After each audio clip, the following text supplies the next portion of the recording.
અમદાવાદમાં academia times education expo and conclave 2026નું સફળ આયોજન. અમદાવાદ વિદ્યાર્થીઓને ઉચ્ચ શિક્ષણ અને ભવિષ્યની ઉજ્જવળ કારકિર્દી માટે યોગ્ય માર્ગદર્શન મળી રહે તેવા હેતુથી અમદાવાદમાં એક ભવ્ય શૈક્ષણિક મેળાનું આયોજન કરવામાં આવ્યું હતું. ઓપ્ટિમલ મીડિયા સોલ્યુશન્સ દ્વારા પ્રસ્તુત અને જેજી યુનિવર્સિટી દ્વારા પ્રાયોજિત academia times education expo and conclave 2026નું ભવ્ય આયોજન સફળતાપૂર્વક સંપન્ન થયું છે. આ કાર્યક્રમમાં મુખ્ય અતિથિ તરીકે ગુજરાત સરકારના માનનીય મંત્રી ડોક્ટર પ્રદ્યુમન ગાનુભાઈ વાજા, સામાજિક ન્યાય અને સશક્તિકરણ, પ્રાથમિક, માધ્યમિક અને પ્રૌઢ શિક્ષણ, ઉચ્ચ અને તકનીકી શિક્ષણ મંત્રી. શું કહેશો? મને ખૂબ આનંદ થાય છે કે ધોરણ 12 પછીના વિદ્યાર્થીઓને પોતાની ભવિષ્યની કારકિર્દી માટે એક મંચ પૂરું પાડવા માટે, માર્ગદર્શન માટે OMS ટાઈમ્સ ઓફ ઇન્ડિયા દ્વારા એકેડેમિયા ટાઈમ્સ એજ્યુકેશન એક્સપો 2026નું આજરોજ આયોજન કર્યું છે.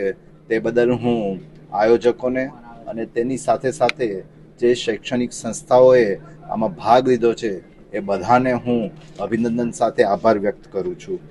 આમાં ખાસ કરીને 18 જેટલી વિવિધ શૈક્ષણિક સંસ્થાઓએ પોતાના સ્ટોલમાં વિદ્યાર્થીઓ માટે પ્રવેશ પ્રક્રિયા શું હોઈ શકે, એમને પોતાના વિવિધ કોર્સિસ કયા ઉપલબ્ધ છે, એના માટેનું ફી સ્ટ્રક્ચર શું હોઈ શકે, એવી અન્ય આગામી કારકિર્દી માટેની માહિતી પૂરી પાડી છે. તે બધા જ કોલેજના અને યુનિવર્સિટીઓને બધાને હું અભિનંદન આપું છું.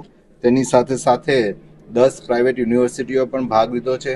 ગુજરાત સરકારમાંથી iHub અને SIHM પણ આના ભાગીદાર છે.